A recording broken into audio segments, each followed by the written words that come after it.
Hey everybody, welcome back to the channel. So it's been a while since I've done a video and I've got a good one today. Today I'd like to talk about Australia's gross debt. Yeah, I know, pretty boring, but we've got the government in a couple of weeks' time going to sit down for a so-called productivity get-together, which is really going to turn into probably a get-together about how they can apply more taxes. So I thought, let's have a look at where Australia is right now and what our trajectory is going to look like in the next 40 years. So I've used Govt to help me put this all together. Whether people know all this or not, these AI LLM models, that's large language models, this is what these are going to be used more and more and more, because they can literally just crunch all the numbers for you. Just got to give them some prompts, make sure then what they produce you go and verify. Makes life very, very easy. But let's do the starting point right now. So right this minute, according to the Australian Office of Financial Management, yes, it's a real office, it's not all make-believe here, our current debt, which is measured by government securities, i.e. the debt the government sells to the market, is $954.7 billion.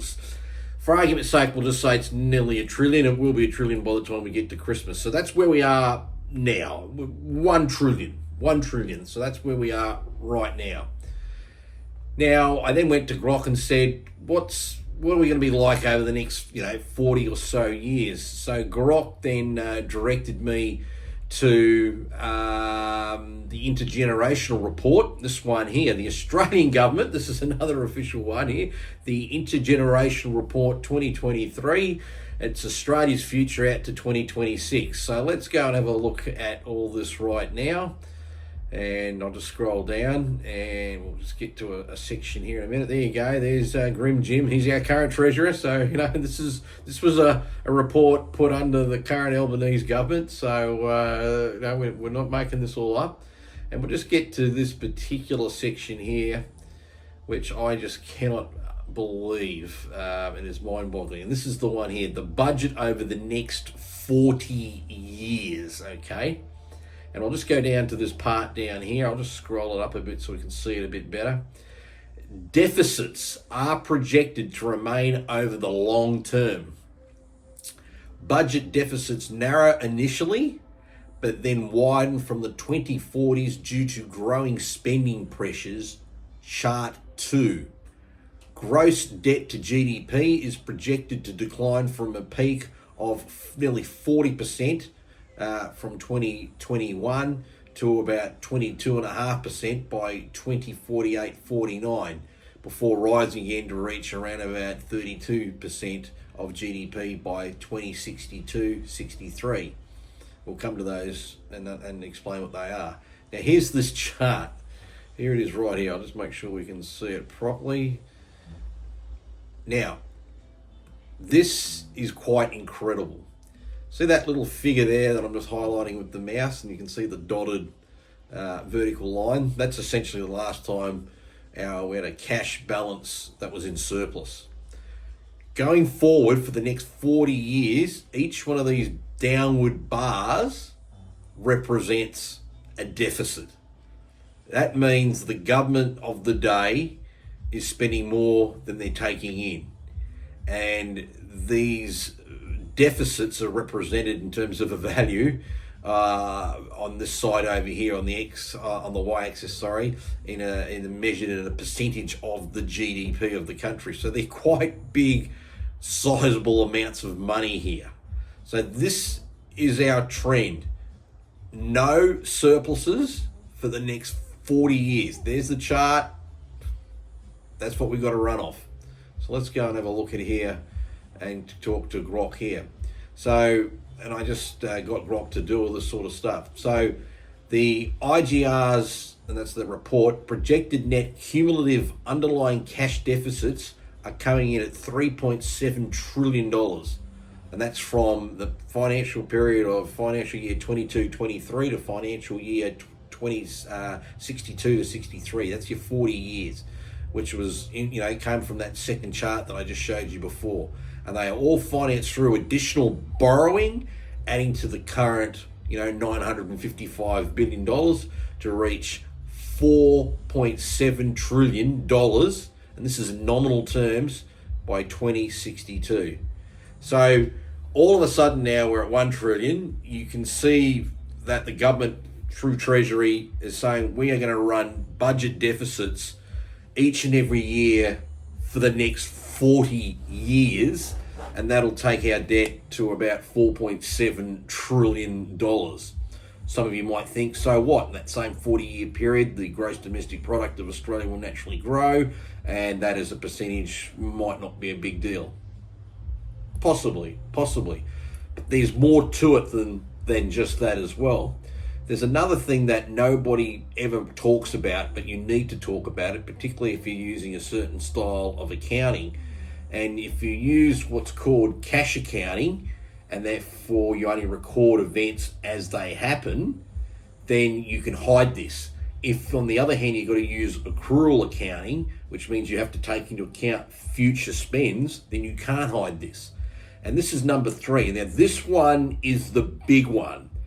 This is the biggest thing that's going to just knock us for 6, literally. It's unfunded liabilities. Now, in this instance, I've asked Govt to focus on the major unfunded liabilities. They're pretty easy to work out where we're looking at. We're looking at the age pension, the NDIS, aged care, and then Medicare/health. I have left out defence, for example, because if that was thrown in there, this thing would balloon even further. So remember that this now is an additional to the layers 1 and 2.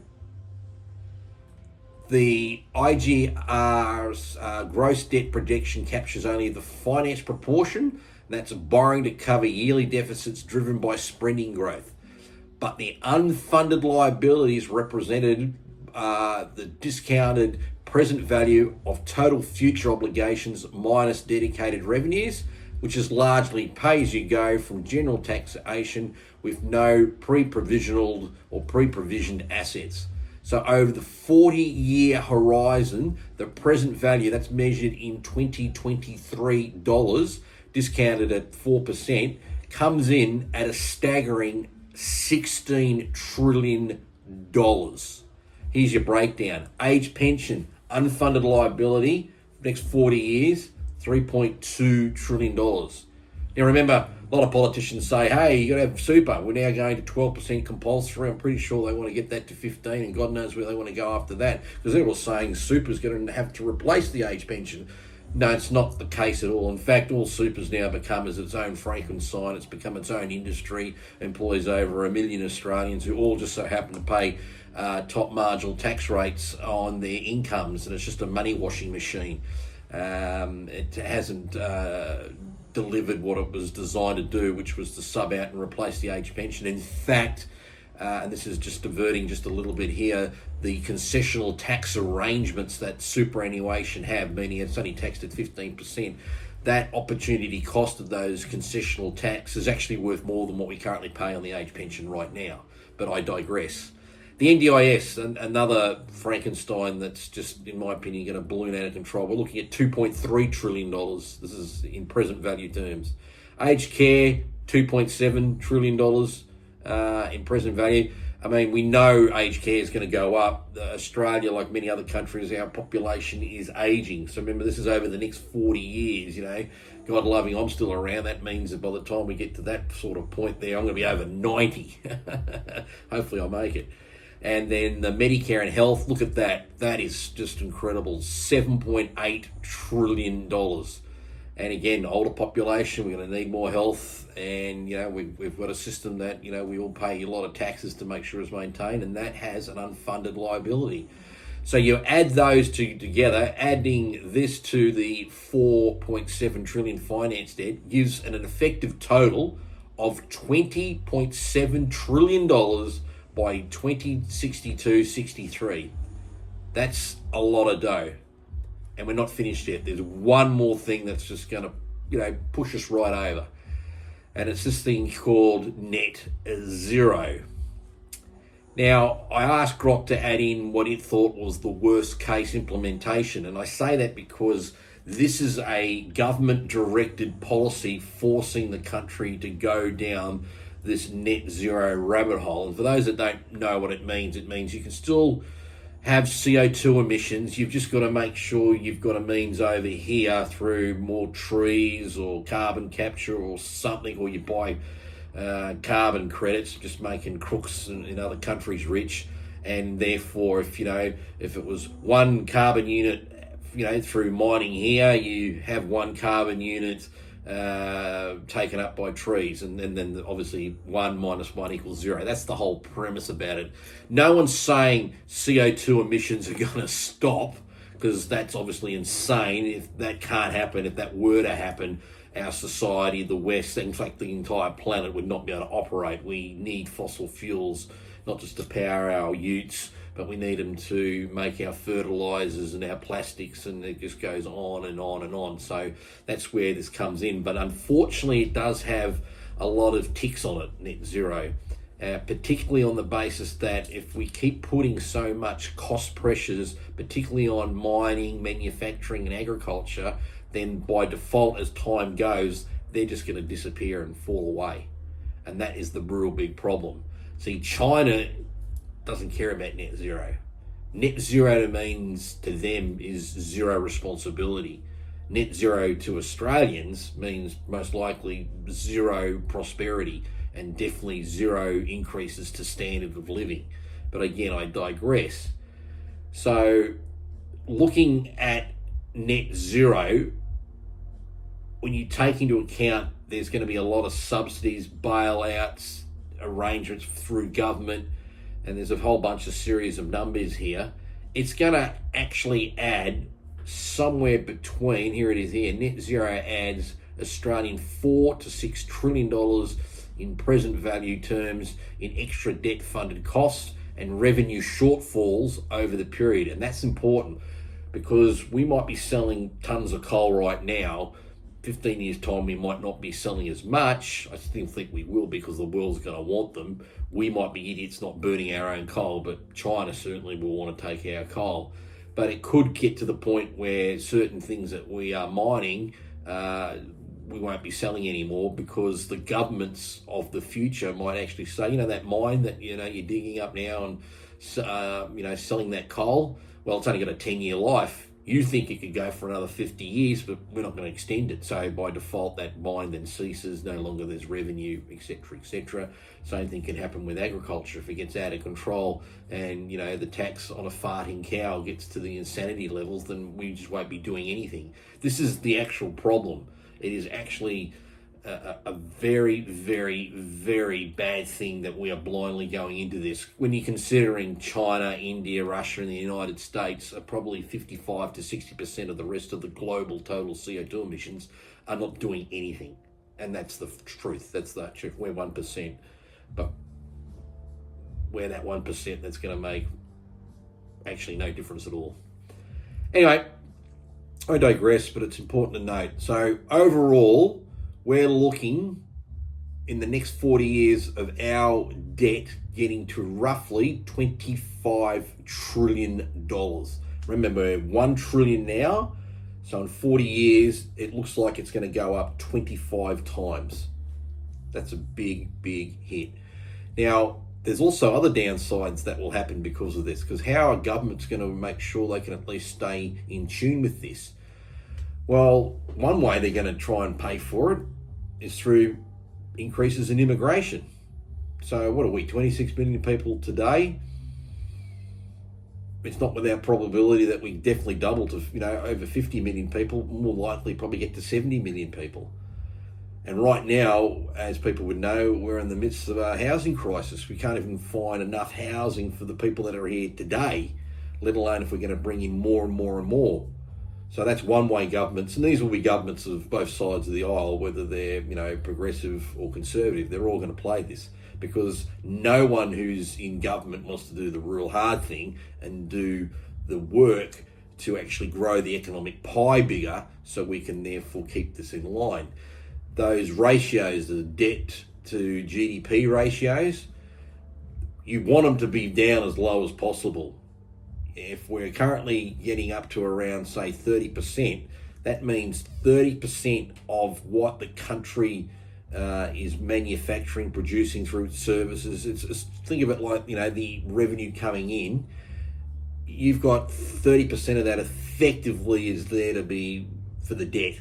And then the other 70% is obviously, I'm keeping it in very simple terms to pay for everything else. You don't want to get to the situation where you're like Japan, where effectively your debt is at 170% of your GDP. It just means they're just sitting on piles and piles and piles of more and more debt. And this is why in our lifetime now, the biggest single event that is shaping how we can continue to make good money in the future, and this is one of the reasons I'm doing this video, is just first of all to highlight this is where we as a country are heading, and nobody today or let alone in the future has got any plans to address this. So I could be even conservative on these estimates of being in debt or having gross debt of $25 trillion. And now we could be even worse. So how do you then make sure that you can protect yourself? Well, this is where, at minutes, 16 minutes into the video, where you come into the places. First and foremost, to me, it makes plenty of sense to own stocks that come from FANG. The old FANG term used to be for Facebook, Amazon, Netflix, and Google. Now we're talking about the Mag 7 companies, the big, 10,000 pound gorilla tech companies that are, predominantly all American ones, of course. They're the top 7 market capped companies that basically are pulling the S&P 500 all the way up. It's not anything else, it's because of them. But these are the businesses of the future. These are the companies that are spending literally billions and billions of dollars. I believe I read that between Apple, Meta, and Nvidia and Alphabet, we're talking about $1 trillion being spent on CapEx just to keep reinvesting into the AI models. And AI uses LLM, that's large language models. What that really means is they're teaching a machine to effectively absorb libraries of everything that you've known has ever been written, fiction, non-fiction, poetry, other literature, you name it. And it's going into these models where you as a user like me, that's what I did before with Grok, and asked it all these questions, and it comes back with all these answers, and they're getting better and better and better. And this is why the debt's important, because it's one thing to have debt if you're going to use it for constructive things like building more bridges and roads and then doing, say, public housing, just reinvesting into the country. But not if it's being spent on ideological things like net zero, which at the end of the day are going to do, let's be honest, fuck all for the environment. But we just got to do it. But we're going to go spend nearly $5 trillion in the process. That's just stupid. And our competitors know that's stupid, and they're probably hoping we continue to do it. But the only way we're going to keep bringing in the money, or if you want to look at where you can do, you need to be making sure you own stocks like Apple, Meta, Microsoft, Nvidia, even Tesla, I guess. They're the big ones because they're the ones that are generating the earnings, and that's what's really going to project, markets a lot higher. Let's have a look here on where the S&P is right now. This is the S&P index that goes all the way back just to 2020, so it's not that far off. And we can see here, we'll get the figure here to where we are there. In that spot of, we'll call it, say, 5 years, that index is up 180%. That's just the basic index. So that's where the money flow is going there. Other things that I think are going to be the assets that you need to go in, and I keep coming back to these assets that you need to go and consider, is because we are now in a generation where no government in the Western world will ever accept a long-term bear market of a correction, because we're just going to have the money machines just keep on printing and printing. And that's why I believe one needs to be have exposure to hard assets. Is like, for example, this is the gold price going also back to 2020. So let's do the same bit here. Where are we? Right there. Let's go to, we'll take that low point there. to where we are roughly today. So in that 5-year time frame, we've seen gold go up 135% in value. Pretty impressive, pretty impressive. And of course, one of the ones that I think everyone needs to have a position in is Bitcoin. Same thing here again. Let's go back to 2020, take that point there, and we're up to, we'll just go to the current spot where we are now.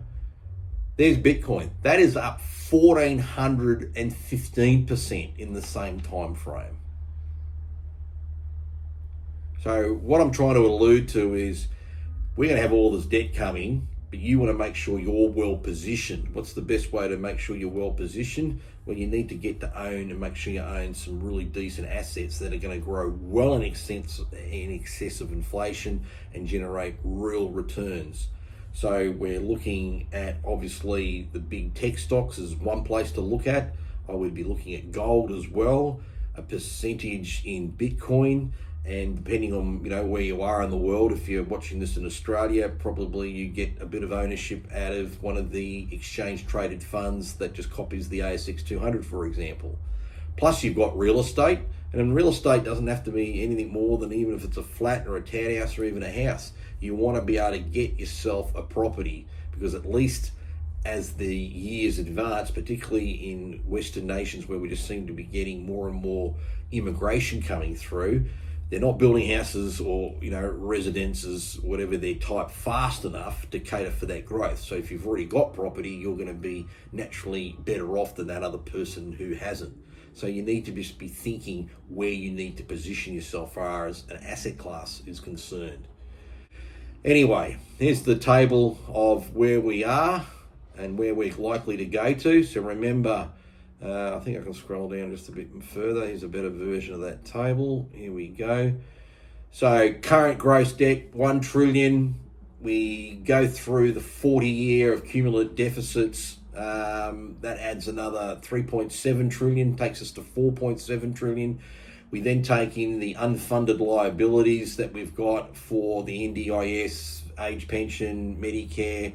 That adds another 16 trillion. That takes us to 20.7 trillion. And then throw in, for good measure, the failures that will happen of net zero. But it'll just be a question of when both sides of politics wake up to it. One will wake up quicker than the other, of course. And there's at least another $4 to $6 trillion. And when we're saying this is money that's just literally going to be wasted on trying to chase this ideology.